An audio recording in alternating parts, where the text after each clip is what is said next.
नमस्कार. आत्ताच्या क्षणाची ही अत्यंत महत्त्वाची बातमी. अखेर ईव्हीएम मशीनमध्ये घोळ करू शकतो आणि हव्या त्या चिन्हाकडे मते वळवू शकतो हे आज गडचांदूरमध्ये प्रत्यक्षदर्शी सिद्ध झाले आहे.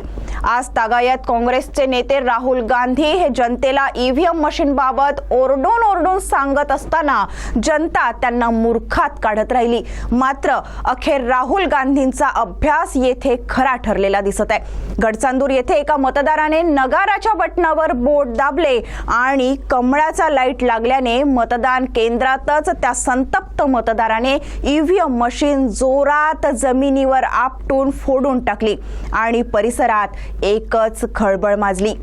गडचांदूर येथे सकाळी 7 वाजतापासून नगरपालिका निवडणुकीसाठी मतदानाला सुरुवात झाली. 3 प्रभागातील मतदान केंद्रावर सकाळी शांततेत मतदान सुरू होते. मात्र त्यानंतर ईव्हीएम मशीनमध्ये अचानक बिघाड झाल्याने काही वेळासाठी मशीन बंद करण्यात आले. त्यामुळे मतदान केंद्रावर मतदारांची मोठी रांग लागली.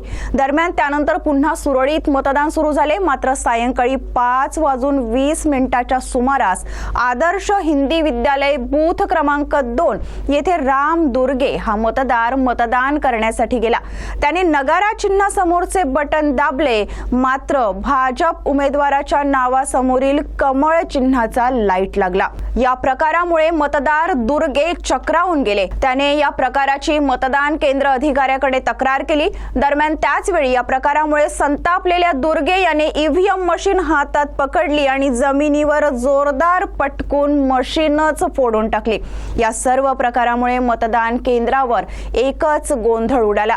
यावेळी मतदान केंद्रावर तैनात पोलिसांनी सर्वप्रथम दुर्गे यांना ताब्यात घेतले. मात्र आपला काहीच गुन्हा नाही, ईव्हीएम मध्ये नगारा चिन्हाला मत दिल्यानंतर कमळाचा लाईट लागला, हा प्रकार योग्य नाही. येथे अशाच प्रकारे मतदान झाले आहे, त्यामुळेच अशा पद्धतीने संताप व्यक्त केल्याचे त्याने सांगितले.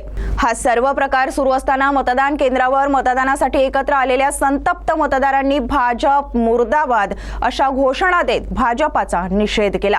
तसेच हा प्रकार इतरही मतदान केंद्रावर झालेला आहे असेही यावेळी सांगण्यात आले.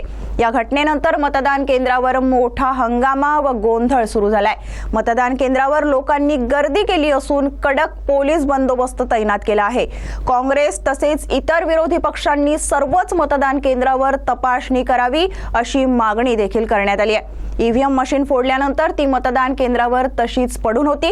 या घटनेमुळे मतदान केंद्रावरील अधिकारी घाबरले आहेत. या प्रकरणी कुणी काहीही बोलायला तयार नाहीत.